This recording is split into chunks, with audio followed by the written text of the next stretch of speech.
The early access label on Dragon Eclipse won't leave you scratching your head. You'll flirt with the boundaries of its content somewhere before the 7-hour mark, and far before then, you'll get intimate with its greatest vice, a consistent deprioritization of polish. The UX of this roguelite deck builder is a disaster. Which screens demand clicks? Which demands a click and drag? Those aren't questions I'm normally conscious of while gaming, but a lack of feedback and the scarcity of animation here make even assembling your party harder than it should be. Both you and your enemy squad resolve their attacks back to front, which sounds intuitive until you remember they're facing each other. Allowing your eyes to follow the action requires reading right to left for the first few moves, then jumping to the other side of the screen and reading left to right. That's gotta be breaking a principle I don't know the name of. All that's to say that Dragon Eclipse doesn't have the juice. It's had me scrambling the internet for antonyms of feel just to get this review out. But I still recommend it, at least to folks who can stomach a little underproduction in service to the systems underneath. That 7 hours I spent was one sitting, a testament to how enthralling the game can be. Dragon Eclipse's Punnett Square has a few key influences, something like Slay the Spire meets Pokemon.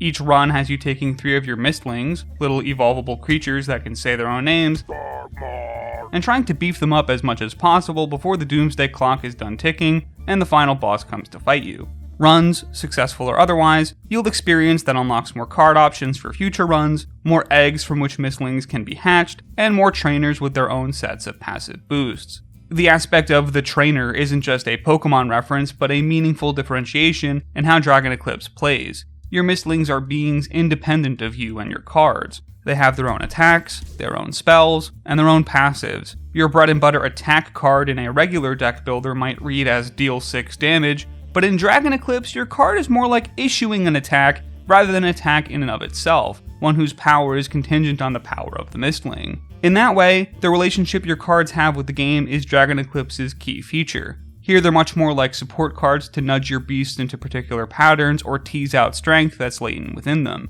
You can feel that distinction even at the control level. You don't click and drag your cards on an enemy to be attacked, you click and drag them onto an ally to be commanded.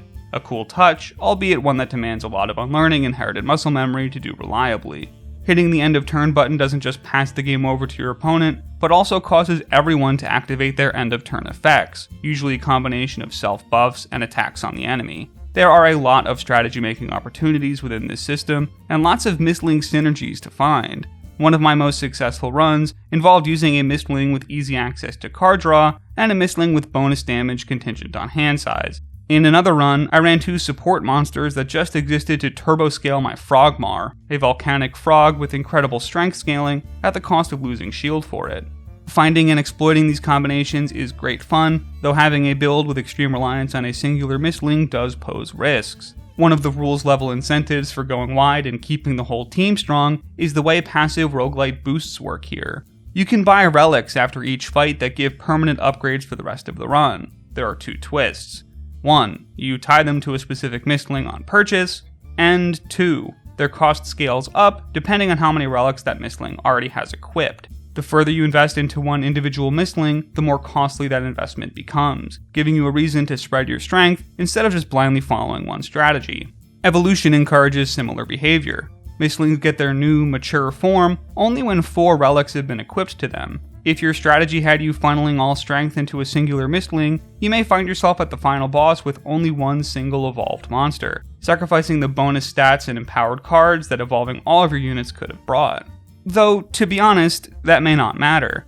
Outside of its lack of polish and content, the biggest problem a deck building enthusiast will face with Dragon Eclipse is that it's just too easy. Even on its hardest difficulty, the final boss is a pushover. Though a doomsday clock sits over the run itself, most of the fights within a run don't have enemy scaling. That makes it far too easy to rely on defensive tools and cheesing these encounters through longevity. It's also too consistent. The downside of card sharing a smaller portion of your power budget here is the fact that your deck building fundies are secondary to your Mystling picking choice at the start of the game. Because so much power exists inside of the Mystlings themselves, you're like 80% of your way towards a strategy by the time the run starts. Some sort of semi-random Mystling selection or even just an incentive to play with substandard combos would go a long way.